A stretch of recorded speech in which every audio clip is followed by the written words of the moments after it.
나와 생각이 다른 사람과 함께 사는 법. 법륜. 사람을 사귀면서 일단 가까워지면 서로 다르다는 전제가 우리는 같다라는 전제로 바뀝니다. 그러면 비로소 관계가 단단해진 것 같지만 사실 그때부터 갈등이 시작됩니다. 상대가 나와 같다고 생각했는데 지내보니 아니거든요.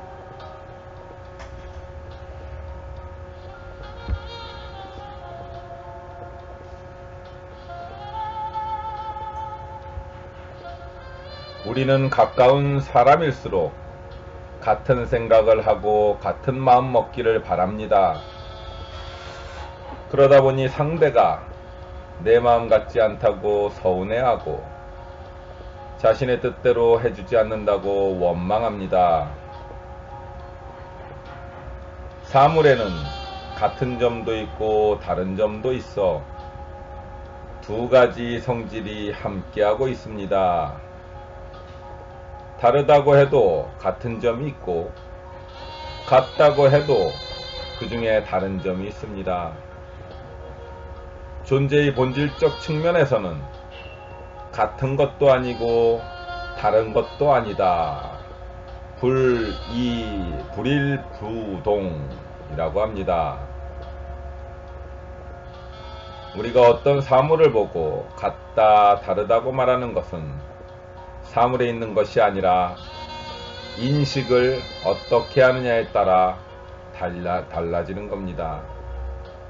인식을 떠나버리면 존재는 다만 존재일 뿐입니다. 인간관계에서 서로 생각이 달라 어쩔 수 없이 갈등이 생길 때 이 문제를 해결하는 방법은 두 가지입니다. 첫째는 서로 다름을 인정하기입니다. 나와 다른 상대를 인정하는 것을 존중한다고 합니다. 이때 존중이란 옳고 그름을 가르지 않고 있는 그대로 인정해 주는 겁니다. 둘째는 이해하기입니다. 저 사람 입장에서는 그럴 수도 있겠구나 하고 이해하는 거예요. 아이 입장에서는 그럴 수 있겠구나. 남편의 입장에서도 그럴 수 있겠구나. 아내의 입장에서는 그럴 수 있겠구나. 일본 사람 입장에서는 그럴 수 있겠구나. 북한 사람 입장에서는 그럴 수 있겠구나. 이것이 이해하기입니다. 나와 다른 상대를 인정하고 이해하기. 이것이 모든 인간관계의 맺음에서 가장 기본적인 태도입니다. 인간관계를 맺을 때 이 두 가지를 명심한다면 갈등의 대부분을 줄일 수 있습니다.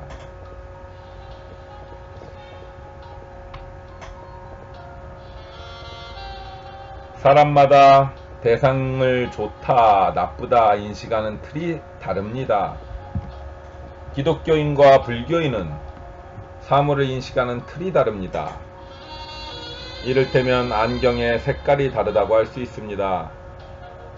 또 한국 사람과 일본 사람도 인식하는 틀이 다릅니다. 한국 사람은 안중근을 어떻게 인식합니까? 독립운동가 애국자로 인식하죠. 그런데 일본 사람들의 눈으로 보면 테러리스트가 되는 겁니다. 우리가 흔히 좋은 사람이라고 할 때의 기준은 대부분 나에게 얼마나 잘해주는지의 여부입니다. 우리가 좋은 사람과 나쁜 사람을 구분하려는 것은 자기 인식상의 문제를 객관화하려는 의도에서 비롯되는 겁니다. 너를 보니까 내 기분이 나쁘다가 진실인데 말은 내가 나쁜 놈이다 라고 내뱉습니다. 내가 그렇게 느끼는 것일 뿐인데 그 사람이 실제로 그렇다고 착각합니다. 내 마음에 딱 든다고 반드시 좋은 사람이라고 단정할 수 없습니다. 내 기준에 따라 좋게 보이기도 하고 나쁘게 보이기도 하는 것이죠. 그 사람 자체가 좋거나 나쁜 건 아닙니다.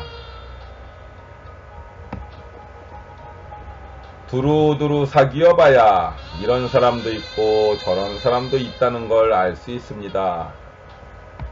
좋은 사람을 만나고 싶다면 먼저 자기 마음의 문을 열어야 합니다. 그러면 누구나 만날 수 있고 많이 만날 수 있습니다. 사람을 폭넓게 사귈 수 있습니다.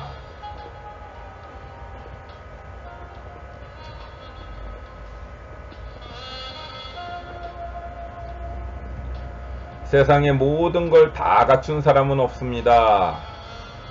마치 칼이 아주 날카로우면 부엌에서 일할 때 좋지만 잘못하면 손을 베일 위험도 있고 잘못 쓰면 흉기가 됩니다. 반면에 솜은 부드러워서 좋지만 강함이 없어요. 이처럼 항상 사물에는 양면성이 있습니다. 그런데도 사람이 똑똑하기도 하고 부드럽기도 하고 착하기도 하고 리더십도 있기를 바라죠. 하지만 그건 불가능한 일입니다. 그런데도 우리는 남편이나 아내가 그러길 바랍니다. 아주 다재다능하길 원하죠. 상대가 내 마음에 쏙 들지 않는다고 아쉬워할 게 아니라 다 갖춘 사람은 없구나. 세상은 공평하구나. 이렇게 생각할 줄 알아야 합니다. 산에 어디를 둘러봐도 베어다가 바로 기둥으로 쓰기에 좋은 나무는 없습니다. 아무리 튼튼하고 색깔이 좋아도 손질하고 다듬어야 사용할 수 있지요. 그러니 잘 맞추어 같이 지내볼 생각을 하면 누구와도 인연을 맺을 수 있지만 한눈에 딱 맞는 사람을 찾으면 천하를 둘러봐도 찾기가 어렵습니다.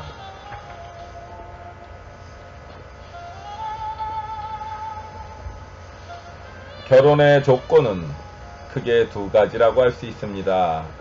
첫째, 육체적으로 20살이 넘은 성인이 되어야 합니다. 둘째, 정신적으로 부모로부터 독립된 존재가 될 수 있느냐. 그리고 배우자에게 맞추어 자기 권리의 절반을 포기할 각오가 되어 있느냐입니다. 즉 상대에게 맞출 준비가 되어 있느냐입니다. 예를 들어 나는 바다로 가고 싶고 배우자는 산으로 가자고 할 때 바다로 가겠다고 고집하는 게 아니라 상대에게 맞춰서 산으로 갈 수 있는가를 말합니다. 자기의 권리를 움켜쥔 채 저 사람은 성격이 좋으니까 나에게 잘해줄 거야. 연애할 때처럼 나에게 무조건 맞춰주겠지 라고 생각하면 결혼해서 살면서 계속 부딪힐 수밖에 없습니다.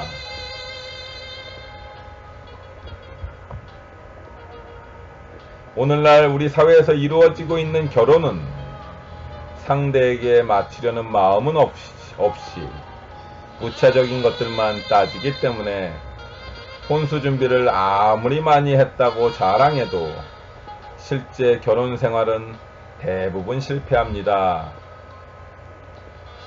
심지어는 혼수를 준비하다가 깨지기도 하고 신혼여행 중에 싸워서 다녀오자마자 이혼하는 경우도 있습니다. 결혼제도는 인류의 문명 발달 과정에서 서로에게 이익이 되기 때문에 자연스럽게 생겨난 겁니다. 문명 발달의 효율성을 따라가게 되어 있어요.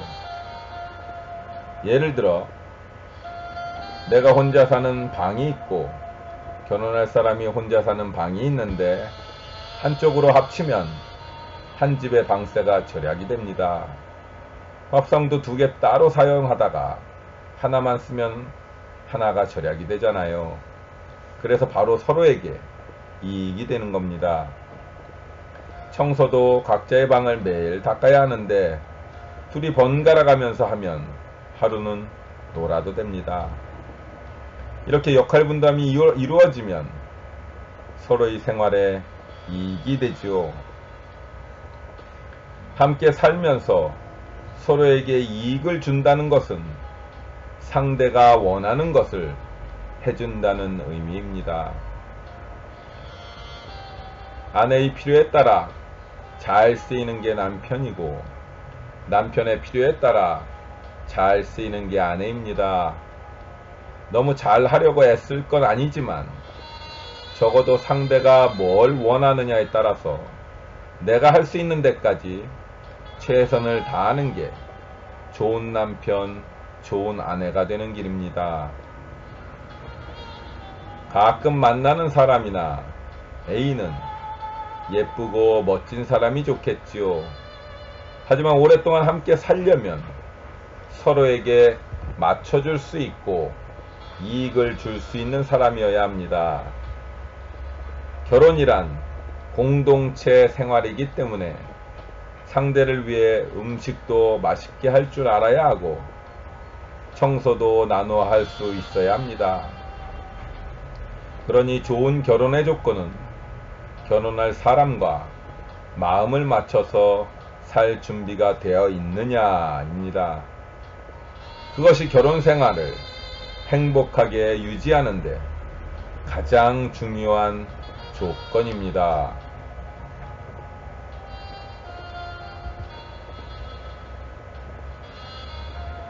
평양감사도 저하기 싫으면 그만이다 라는 말이 있습니다.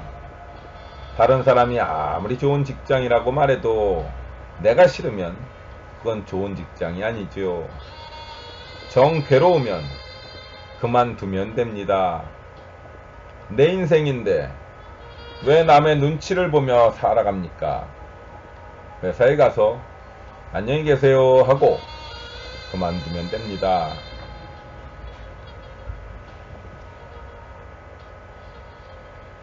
남들이 부러워할 만한 직장에 들어갔는데 왜 이렇게 힘들어 하는 걸까요? 자기가 가진 능력은 적은데 과대평가를 받았기 때문입니다. 자신이 과소평가를 받으면 좀 섭섭하고 말지만 과대평가를 받으면 처음에는 인정받는 것 같아 기분이 좋지만 조금 지나면 엄청난 스트레스가 쌓입니다. 과대평가된 자신의 모습에 맞추려면 자기 능력보다 훨씬 힘들게 일해야 하니까요. 인생을 살 때 자신의 능력이 100이라면 바깥에 알릴 때는 아무리 많아도 80쯤만 알리는 게 좋습니다. 이것이 인생을 편안하게 사는 길입니다. 만약에 내 능력이 100인데 바깥에 50으로 알려져 있으면 나를 욕하는 사람이 별로 없습니다. 처음에는 별 기대를 하지 않다가 같이 일하면서 생각했던 것보다 훨씬 능력이 있어 보이고 사람도 괜찮아 보입니다. 그러면 주인 사람들로부터 인정도 받게 되지요. 반면에 내가 가진 능력이 100인데 120이나 150으로 알려져 있다면 어떨까요? 막상 같이 일을 해보면 기대에 못 미치니까 능력 부족으로 평가됩니다. 그러다 보면 윗사람이 실망하게 되고 결국 단직으로 돌거나 회사를 그만두게 됩니다. 따라서 자신의 능력을 과대포장하지 않는 게 현명합니다. 어떻게 해야 능력평가 때문에 스트레스를 받지 않을 수 있을까요? 첫째, 너무 잘하려고 애쓰지 말고 너무 잘 보이려고 하지 말고 그냥 내 능력껏 하는 게 좋습니다. 내가 가진 능력보다 잘 하려고 하니 긴장되고 힘이 드는 겁니다. 둘째, 결과를 있는 그대로 받아들이는 겁니다. 일을 하는 것은 내 몫이지만 결과를 평가는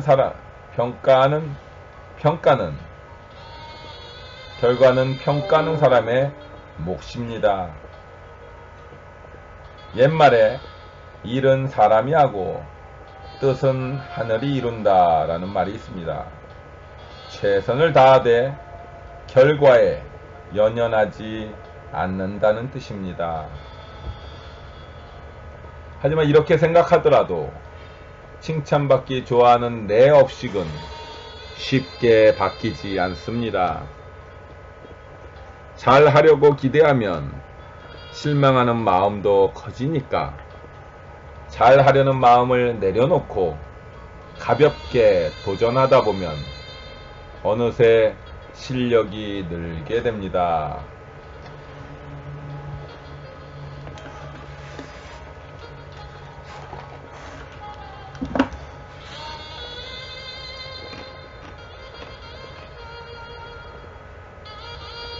직장에서 갈등이 있을 때 해결하는 방법은 두 가지가 있습니다. 첫째, 그런 상사와 같이 있지 않으면 됩니다. 사표를 내고 직장을 옮기는 거죠. 둘째, 그럴 수 없다면 받아들여야 합니다. 만약 회사를 그만두지 않고 있는 곳에서 행복해지는 방법을 찾고 싶다면 관점을 바꿔야 합니다. 상사가 나에게만 일을 많이 준다고 했는데 다른 간호사가 환자 4명을 돌볼 때 나는 5명을 보살핀다면 더 좋은 일이죠. 복 짓는 일 아닙니까? 어차피 회사에 출근해서 일하는데 4명만 돌보는 것보다 5명 돌보는 게 낫지요. 아픈 사람을 돌보며 복을 짓고 월급도 받는다고 생각하면 감사한 일입니다. 상사가 너무 빨리 움직여서 불안하다고 야단칠 때는 저 사람이 지금 나에게 중도를 깨우쳐 주는구나 하고 생각해 보세요. 중도라는 것은 상대가 적당하다고 하는 것에 내가 맞추는 겁니다. 그렇게 한다고 내가 줏대가 없거나 게으른 게 절대 아니에요. 주어진 조건에서 최선을 다하는 것입니다.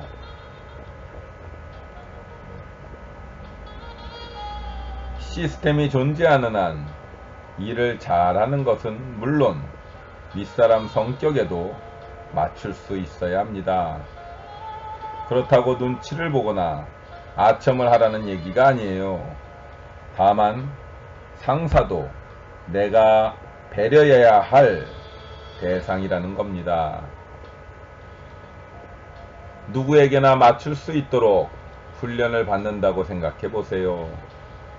만약에 내 능력으로는 도저히 못 맞추겠다 싶으면 사표를 내고 다른 직장에 가면 됩니다.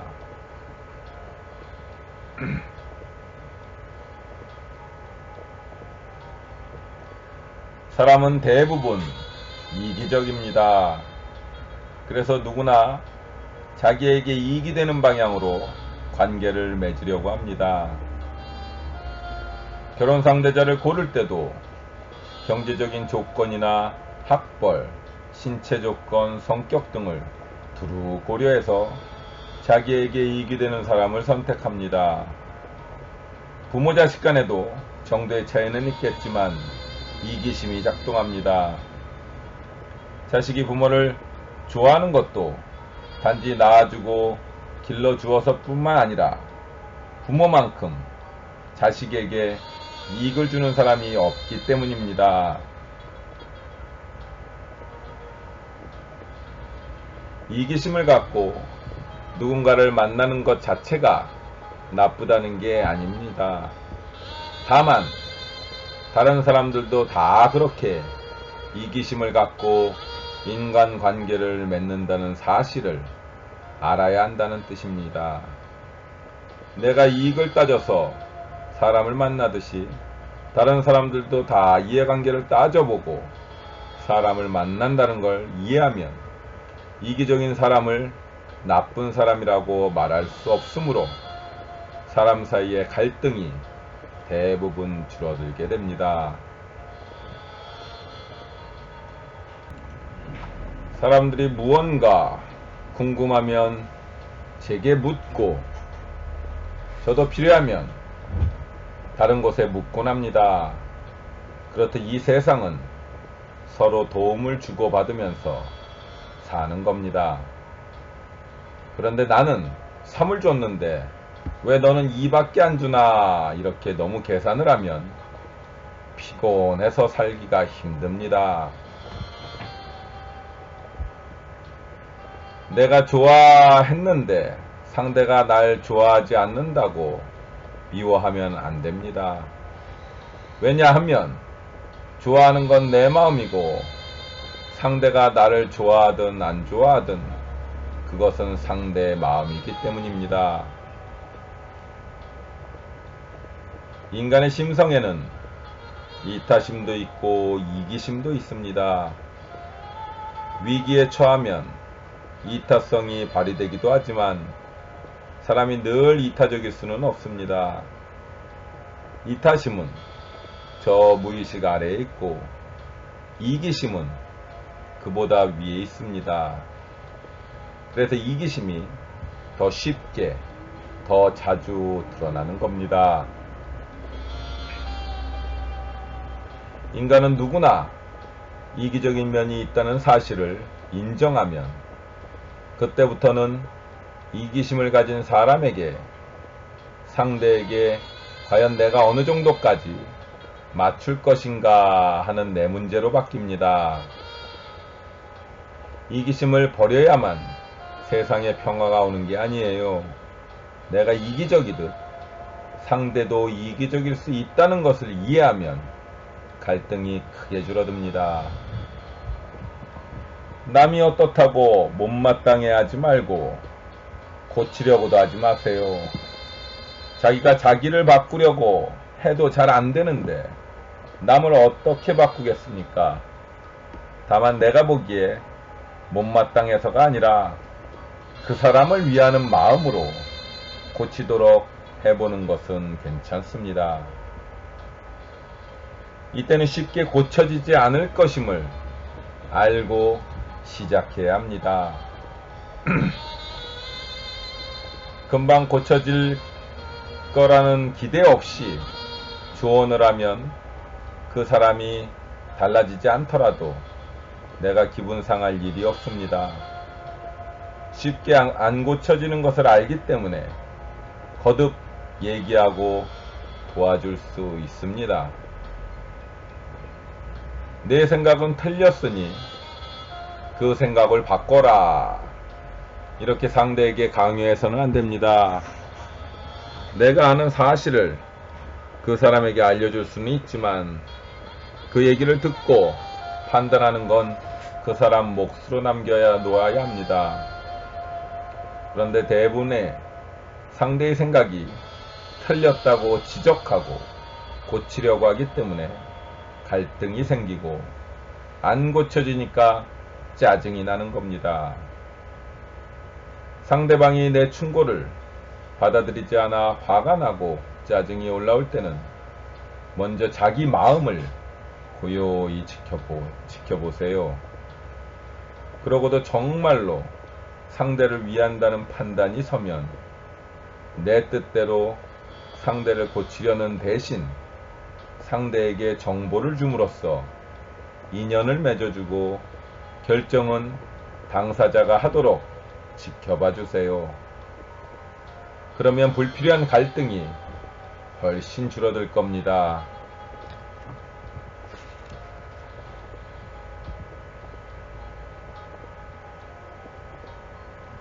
give and take란 말이 있지요. 이것이 관계에서는 공평한 것처럼 보이지만 실제로는 거래라고 할 수 있습니다. 내가 상대를 위해 이런저런 일을 해준다는 생각을 가지고 있으면 자꾸 대가를 바라게 되고 바라는 그 마음이 채워지지 않으면 괴로워집니다. 더군다나 상대가 원하는 걸 해주는 것도 아니고 자기 생각에 좋아 보이는 걸 해주면서 내가 너를 위해 이렇게 애쓰고 있다는 생각에 빠지면 갈등은 피할래야 피할 수가 없습니다. 가는 게 있으면 오는 게 있어야 하는 것 아니냐. 그러니 내가 10번이나 전화를 했으면 상대방이 한 번쯤은 해줘야 할 것 아니냐. 이렇게 말하는 사람이 있다면 많이들 공감할 겁니다. 그런데 우리가 착각하는 게 있습니다. 가족들에게 전화하는 것은 내가 궁금하고 걱정되기 때문입니다.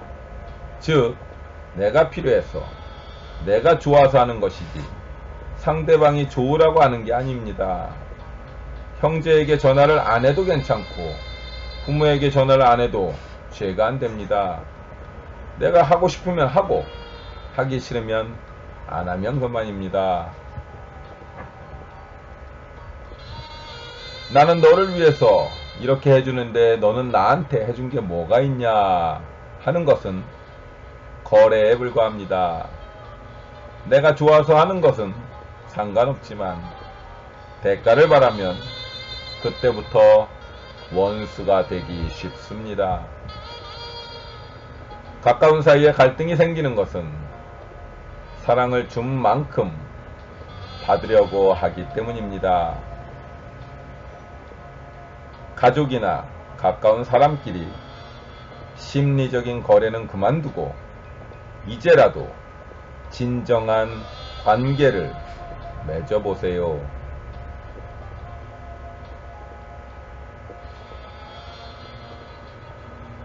부모도 힘들면 이렇게 말합니다. 내가 너 키우느라 얼마나 고생을 했는데, 이 말에는 내가 너 키우느라 이만큼 애를 썼으니 너도 노후에 나한테 보상을 해라 하고 하는 마음이 깔려 있습니다. 그래서 부모가 자식을 원망하는 경우가 생깁니다. 인생을 책임감으로 살면 본인은 열심히 산다고 하지만 돌아보면 인생 전체가 허무하고 공허하게 느껴집니다. 자식을 위해서 어떤 아버지가 될 것인가 이런 생각은 겉으로는 훌륭해 보이지만 실제로는 가족을 위해 자신을 희생한다는 의미가 숨어 있어요. 시간이 흐르면 결국 스트레스를 받게 되고 인생 자체가 불행해집니다. 없는 것보다 있는 게 낫다면 아내 때문에 자식 때문에 자신을 희생하고 있다는 생각은 잘못된 겁니다. 오히려 아이들에게 항상 고맙다, 너희가 있어서 내가 행복하다 라고 말하고 아내에게도 가끔 잔소리도 하지만 당신이 있어서 내가 사는 재미가 있다 라고 생각할 수 있어야 합니다. 이렇게 상대를 고맙게 여기면 가정이 화목해지고 저절로 좋은 아버지, 훌륭한 남편이 됩니다. 희생하는 데는 한계가 있습니다. 결국에는 인생을 이렇게 살 필요가 있나, 내가 왜 가정에 묶여서 이렇게 고생을 하나 하는 회의도 들기도 합니다. 또 누구를 위해서 희생한다는 생각을 하면 보상심리가 생기게 됩니다. 그러니 누구를 위해서 산다는 것은 자유롭고 행복한 인생과는 거리가 멉니다. 부부가 화목하게 사는 것이 부모 노릇 제대로 하는 겁니다. 부부는 가능하면 같이 사는 것이 좋습니다. 부부가 떨어져 살면서 아이들을 좋은 학교에 보내는 것보다 아무 학교나 보내더라도 부부가 화목하게 사는 것이 아이들의 장래를 위해 훨씬 좋습니다. 부모가 자식을 위해 무조건 희생하다 보면 자식에게 거는 기대가 커지고 자식은 부모의 기대라는 무거운 짐을 지고 살게 됩니다.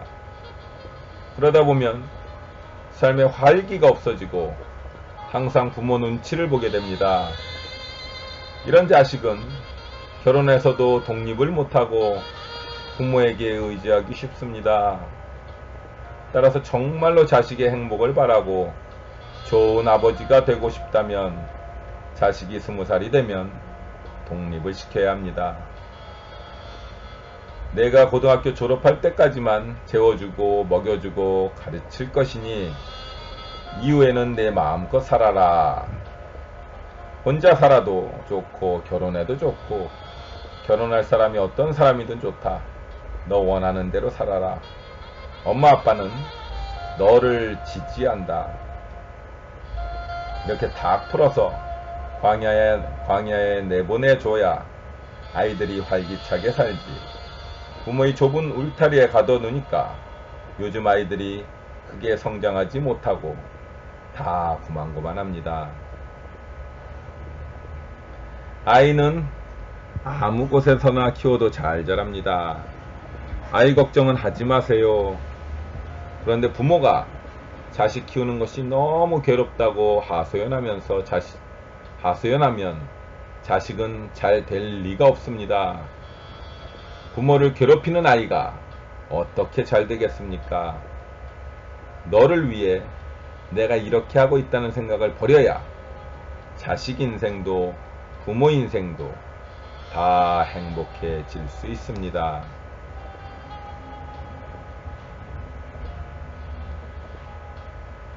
요즘 사람들은 영화나 드라마, 소설을 많이 봐서 그런지 결혼에 대한 기대가 크고 환상을 많이 갖는 것 같습니다. 결혼 생활도 그냥 둘이 같이 밥 먹고 살면 되는데 영화나 소설처럼 아기자기하고 가슴이 늘 찌릿찌릿해야 한다는 생각 때문에 상대가 나에게 관심이 없다고 괴로워하고 힘들어하는 겁니다. 집착이 큰 것은 의지심 때문입니다. 의지한다는 것은 좋게 말하면 상대를 신뢰하는 것이고 나쁘게 말하면 노예근성이 있는 겁니다. 상대 일거수일투족에 나의 희노애락이 좌우되니까요. 본인은 관심과 사랑이라고 착각하지만 집착에 불과합니다. 보통 어린 시절에 부모로부터 제대로 사랑받지 못했다고 느끼는 사람은 누가 조금만 잘해주면 그 사람에게 푹 빠져버립니다. 부모에게서 충족되지 못한 사랑을 애인이나 배우자에게 채우려는 것이지요. 부모에 대한 원망으로 시작되었지만 의지할 곳을 찾아 여기저기 방황하다가 남편도 싫어지고 자식도 미워지는 겁니다.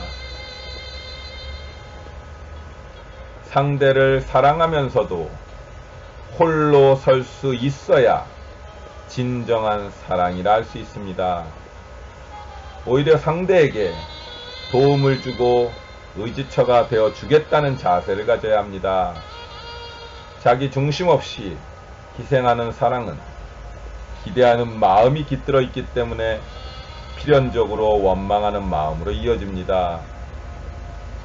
사랑이라는 이름으로 서로 구속하고 의존하는 마음에서 벗어나 내 인생의 주인은 바로 나다 라는 마음으로 살아야 합니다.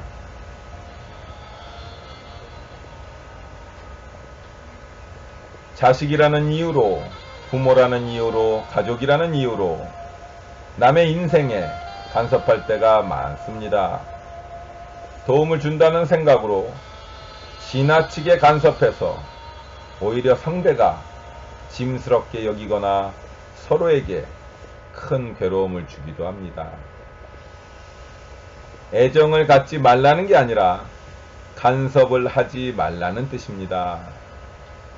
남의 인생에 간섭하지 마라 라고 한 말의 의미는 가족과 세상 일에 무관심해지라는 뜻이 아닙니다.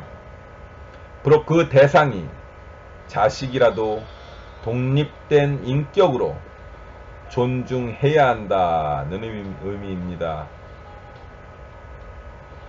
아이가 점점 자라서 사춘기가 되면 신체가 성장하는 것과 동시에 정신적으로도 자기가 중심이 되어 무엇을 해보려고 시도합니다.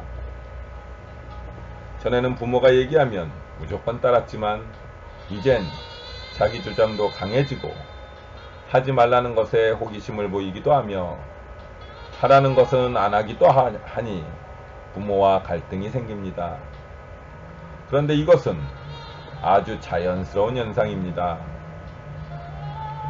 그럴 때 부모는 걱정이 되어도 지켜봐야 합니다. 그것이 아이를 위하는 진정한 사랑입니다. 염려된다고 어린아이 돌보던 습관대로 계속 아이한테 간섭하면 부모는 부모대로 힘들고 자식은 자식대로 경험을 통해 성장할 기회를 놓치게 됩니다. 그리고 자식이 성년이 되면 완전히 정을 끊어줘야 합니다. 그래야 한 사람의 인격체로서 홀로 서기가 가능해집니다. 지나치게 간섭해도 안되고 너무 무관심해도 안됩니다. 애정을 갖고 지켜보다가 상대가 도움을 요청할 때 적절하게 도와주는 게 좋습니다. 누군가가 답답해서 제게 도움을 주십시오 하고 요청할 때 적당한 조언을 해주면 긍정적인 효과가 나타납니다. 그런데 요청하지도 않았는데 제가 조언한다면 내가 보니 당신에게 이런 문제가 있는 것 같은데 하고 얘기하면 상대가 싫어합니다. 자기 말을 안 듣는다고 너 알아서 해라 나는 모르겠다 하고 팽개치는 것은 애정이 없는 것이고 무관심입니다. 도움을 요청하지 않았는데도 자꾸 붙들고 귀찮게 하고 정작 도움을 요청할 때는 안 도와주면 신뢰감이 떨어지게 됩니다. 남녀 사이의 사랑도 마찬가지입니다. 좋은 감정이 생기면 상대방이 싫다는데도 자꾸 가서 도와주려는 경우가 있지요. 그건 어리석어서 그런 겁니다. 누군가에게 호감이 있고 호감을 얻고자 한다면 자신의 욕구를 조금 절제하고 지켜봐야 합니다. 상대에게 도움이 필요할 때를 기다리거나 상대의 요청이 있을 때 도와주는 게 진정한 사랑입니다. 어려운 사람을 돕는 것은 좋은 일입니다. 그러나 이때 유의할 게 있죠. 상대를 내 기분대로 불쌍하다고 판단해서 베푸는 것이 아니라 상대가 필요로 할 때 도와주는 것이 좋습니다. 그렇지 않으면 화를 자초할 수 있습니다. 우리가 남을 도와줄 수 있다거나 내가 남을 가르칠 수 있다고 여기는 것은 굉장히 위험한 생각입니다. 왜냐하면 자칫 자기 과시나 욕심으로 하기가 쉽기 때문입니다. 남을 돕고자 할 때는 먼저 상대의 이야기를 들어주고 내 경험이 있으면 그것을 들려주는 가벼운 마음이 좋습니다. 쓸데없이 남의 인생에 간섭하면 일거리만 많아집니다. 남의 인생에 간섭하는 것을 조금 줄이고 각자 자기 나름대로 살도록 도와주세요.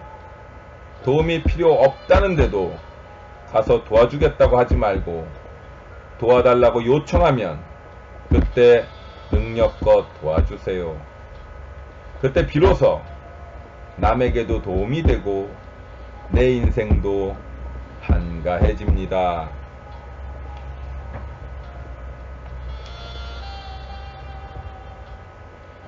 더불어 살려면 서로 다르다는 것을 인정해야 합니다. 나는 가고 싶지만 저 사람은 가고 싶지 않다는 걸 인정해야 되고, 나는 널 좋아하지만 너는 나를 좋아하지 않을 수 있다는 걸 인정해야 합니다. 자기와 다를 뿐인데 잘못됐다고 생각하니까 싸움이 일어나는 겁니다. 반대로 서로 다름을 인정하고 이해하면 길 가는 사람하고 살아도 싸울 일이 전혀 없습니다. 상대의 생각이 옳다는 게 아니라 입장이 다를 수 있다는 걸 이해하면 타협의 여지가 생깁니다. 서로 생각이 달라 부딪히는 것도 사실은 잠꼬대를 하는 것과 별반 다르지 않습니다. 서로 자기 생각에 사로잡혔거나 아직 무지해서 깨어나지 못해서 그런 줄 알면 빙긋이 웃고 넘어갈 수 있지요. 상대를 고치려고 들기보다 이해하는 게 우선입니다. 개선이 필요하면 스스로 일깨우도록 기회를 마련해 줘야 합니다. 누군가를 변화시킨다는 건 대단히 힘든 일입니다. 그래서 내가 맞추는 게 가장 쉽고 빠른 해결책입니다. 그런데 사람이 쉽게 변하지 않는다는 걸 알면서도 한번 바꿔보고 싶을 때 정말로 애정과 지혜가 필요합니다. 싫다는 사람을 억지로 고치려고 들지 말고 지혜롭게 변화를 유도해야 합니다. 지금 인간관계에서 불행하다고 느낀다면 시선을 한번 달리 보세요. 상대의 나쁜 점 말고 좋은 점도 찾아보는 겁니다. 그렇게 상대의 장점을 찾는 시선으로 긍정적으로 보려고 노력하다 보면 상대에게 감사할 것들이 더 눈에 들어오고, 그러면서 행복에 조금 더 다가설 수 있게 됩니다. 차차차오 화이팅! 신바람 이박사였습니다.